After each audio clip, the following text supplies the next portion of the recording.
ओम नमः शिवाय। आज का हमारा विषय रहेगा मृत्यु के बाद क्या।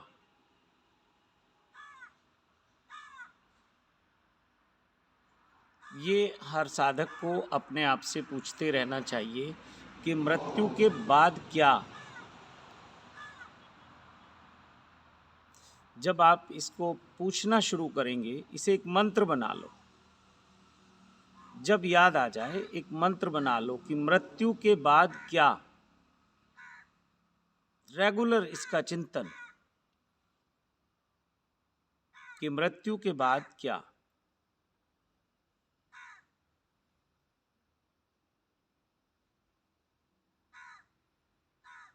और फिर एक खोज शुरू होगी,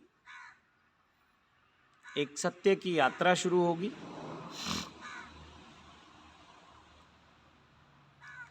ऐसा मैं पढ़ता था, सुनता था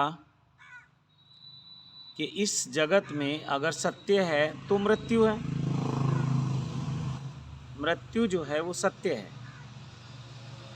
तो इसलिए चिंतन रेगुलर करो कि मृत्यु के बाद क्या।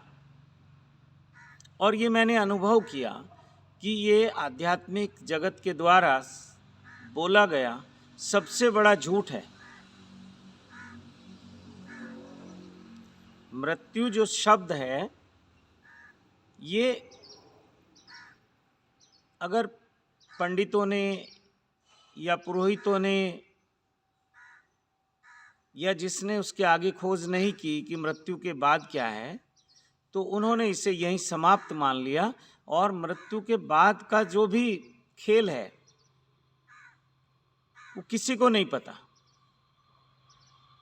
केवल सिद्धों को पता होता है। जिन्होंने स्वयं को जान लिया उनको मैं सिद्ध कहता हूँ।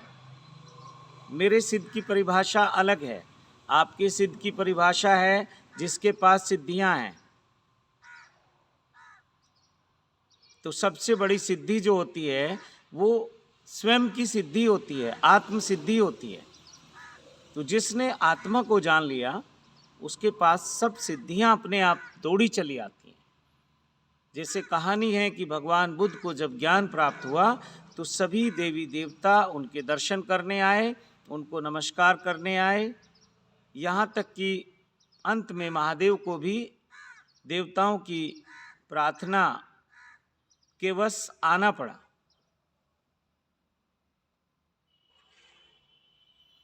तो मृत्यु के बाद जो भी होने वाला है उसका चिंतन करो। तो जो लोग चिंतन नहीं करते वो सिर्फ जीवन को यहीं तक मानते हैं, और जैसे ही जिसे आप मृत्यु कहते हैं कि ये शरीर मर जाता है, इस शरीर की मृत्यु हो जाती है, तो यहीं तक समाप्त हो जाता है कि मृत्यु हो गई, बात खत्म हो गई। लेकिन उसके बाद की जो यात्रा है, उसके बाद का जो विज्ञान है, उसके बाद के जो अनुभव हैं, वो केवल वही जानते हैं जो सिद्ध हैं।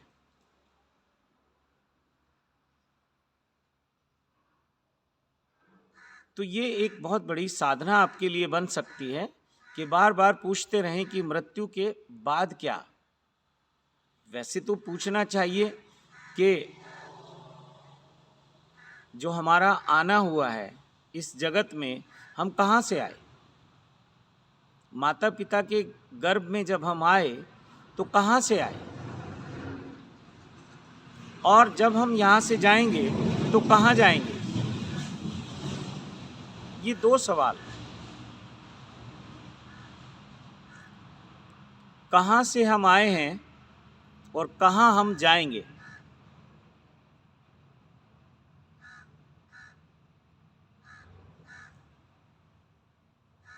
तो मृत्यु के बाद क्या है, उसका तात्पर्य यही है कि हम जाएंगे कहाँ, जाना कहाँ है। और जाना है इस दुनिया से एक दिन, जिसे हम मृत्यु कह रहे हैं, वो होना है, वो निश्चित है, वो सत्य है। ऐसा मैंने सुना।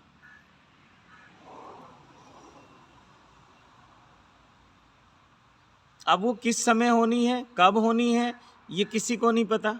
मृत्यु का किसी को नहीं पता कि मृत्यु कब आएगी, लेकिन सिद्धों को पता होता है कि मुझे कब जाना है, और उन्हें ये भी पता होता है कि मुझे कहाँ जाना है, और ये भी उन्हें पता होता है कि फिर मुझे कहाँ आना है,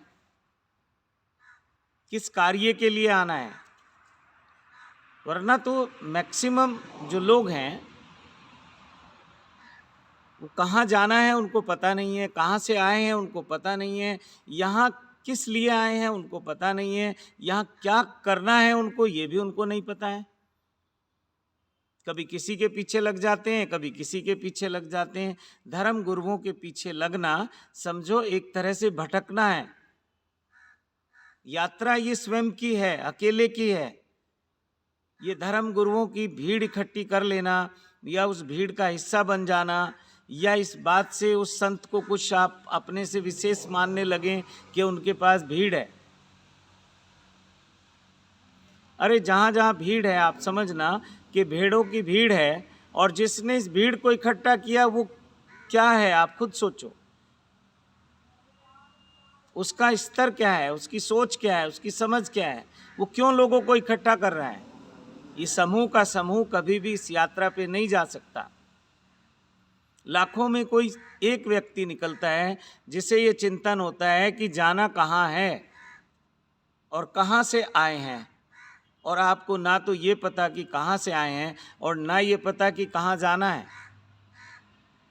और जब बेहोशी में ही आना हुआ और बेहोशी में ही जाना होगा, तो यहाँ क्या कर रहे हैं, क्या करना है, किसके लिए करना है, ये पता ही नहीं चल पाता।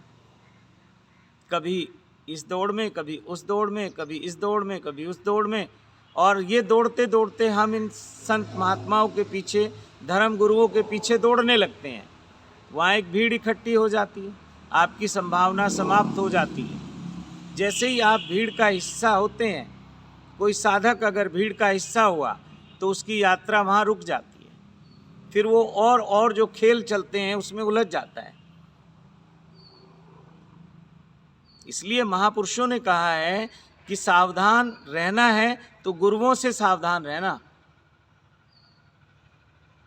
अपने साधु संतों से सावधान रहना। देखते हो लाखों की भीड़ है, हजारों की भीड़ में गुरु मंत्र दिए जा रहे हैं। जो विज्ञान था कि केवल गुरु कहे और शिष्य सुने, कान में फूंकते थे जो मंत्र, अब वो माइक पे दिए जा रहे हैं, हजारों हजारों लोगों को एक साथ दिए जा रहे हैं।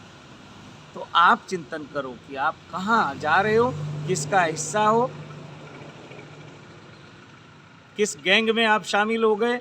ये गैंग हैं, सब धर्म के नाम पे बने हुए गैंग हैं। इनके तरीके बहुत अद्भुत हैं।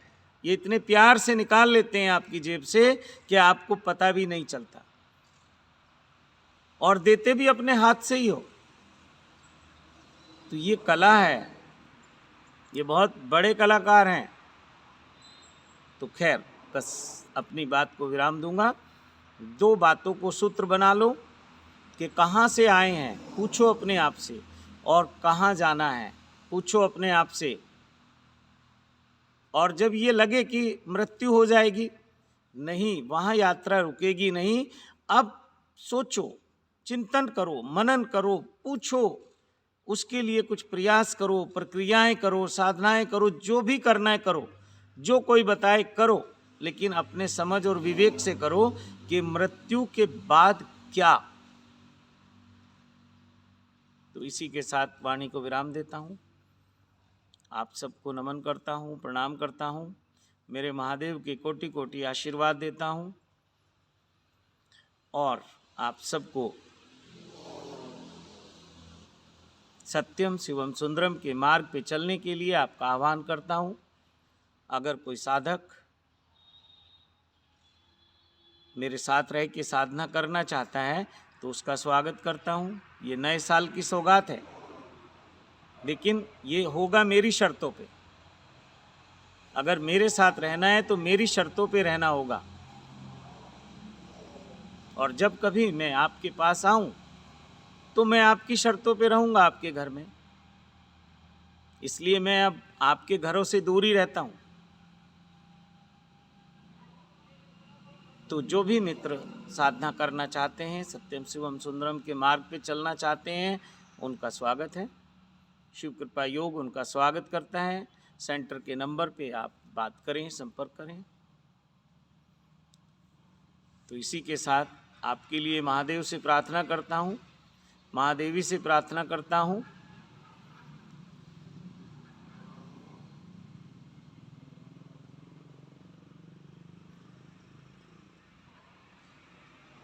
ॐ कर्पूरगौरं करुणावतारं संसारसारं भुजगेन्द्रहारं सदा वसन्तं हृदयारविन्दे भवं भवानी सहितं नमामि, भवं भवानी सहितं नमामि, भवं भवानी सहितं नमामि। मेरे महादेव से, महादेवी से, सभी देव शक्तियों से, सभी सिद्धों से, सभी सिद्ध संतों से, सभी सिद्ध गुरुओं से, ब्रह्मांड में उपस्थित सभी देव शक्तियों से प्रार्थना है, कृपा करो, जय जयकार करो, भंडार भरो, स्वास्थ्य, शक्ति, सुरक्षा, सुख, शांति, समृद्धि, ऐश्वर्य, रिद्धि, सिद्धि, धन, ध्यान, ज्ञान, समाधि और शिव साक्षात्कार से परिपूर्ण करो। सत्यम शिवम सुंदरम का मार्ग प्रशस्त करो। ओम नमः शिवाय, ओम नमः शिवाय, ओम नमः शिवाय। हर हर महादेव।